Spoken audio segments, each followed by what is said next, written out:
Words and actions have consequences. If you do something wrong, you often pay for it in some way. Some call it cancel culture, but I call it, that's what your ass gets. Recently in Norfolk, Virginia, a police officer named William Kelly contributed $25 to a legal defense fund for Kyle Rittenhouse, the terrorist charged with killing 2 people during last year's Black Lives Matter protests. When Kelly's donations came to light, he was fired. And that's what your ass gets. You out here giving that kid money like he's part of an improv troupe trying to get to a comedy festival. He doesn't need the money, and neither does that improv group. Because 2 of the people on this team are going to date and then have a nasty breakup. The rest will have to decide whose side they're on, and they'll all quit the team after they can't find a time they can all rehearse. Also, when this cop donated money to that GoFundMe, he checked remain anonymous, but he used his work email from the police department. What in the wet bandits were you thinking? You used your work email? Was imacop@hotmail.com taken? You wanted to remain anonymous because you knew you were on some old bullshit. Just cut out the middleman and wear an I'm with racist t-shirt. Racists are evil, but they sure aren't smart. Moving on. Now, I mentioned this story earlier, but it's worth diving into. A New York man was arrested recently for participating in the Capitol riots after he bragged about being there on the dating app Bumble. That's what your ass gets. Has this man not heard of screenshots? Receipts aren't just those long sheets of paper you get at CVS. Also, what kind of weird flex is this? I did storm the Capitol. I made it all the way to Statuary Hall. Statuary Hall? Who does he think he's hitting on? A museum docent?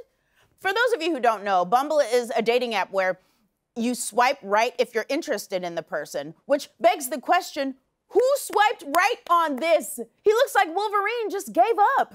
He looks like Wolverine beat up Wolverine. Also, another that's what your ass gets goes to the lady who saw this picture and thought, ooh, break me off a piece of that shit, Shat Bar. Who were the people she swiped left on? She's the type of person who goes to a restaurant and says, I'll have your finest grease trap.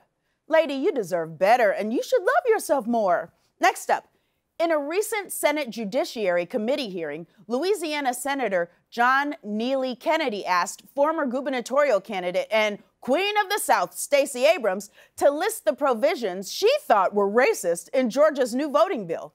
The results were exactly what you would expect they would be. Give me a list of the provisions that you object to.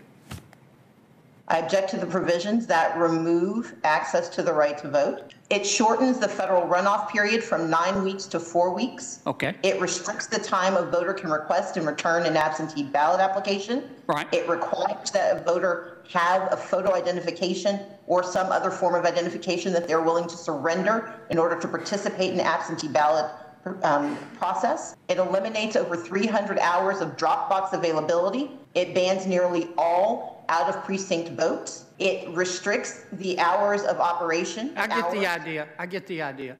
That's what your ass gets. You really tried it. You actually thought Stacey Abrams wouldn't be prepared?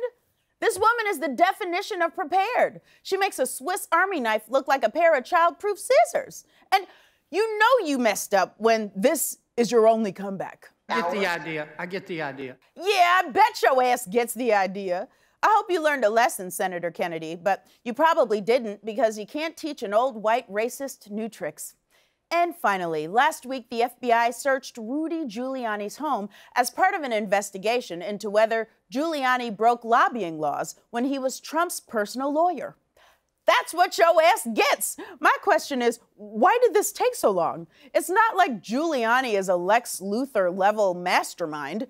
Donald Trump and Rudy Giuliani are like Pinky and the Brain, except they're both pinky. The FBI will probably find evidence in a folder on Giuliani's computer marked evidence.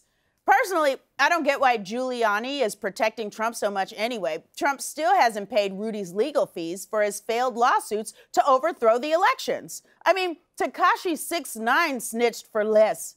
So here's to Rudy being the Rudy of dumb criminals. A very small man who defies the odds and finally makes it to jail.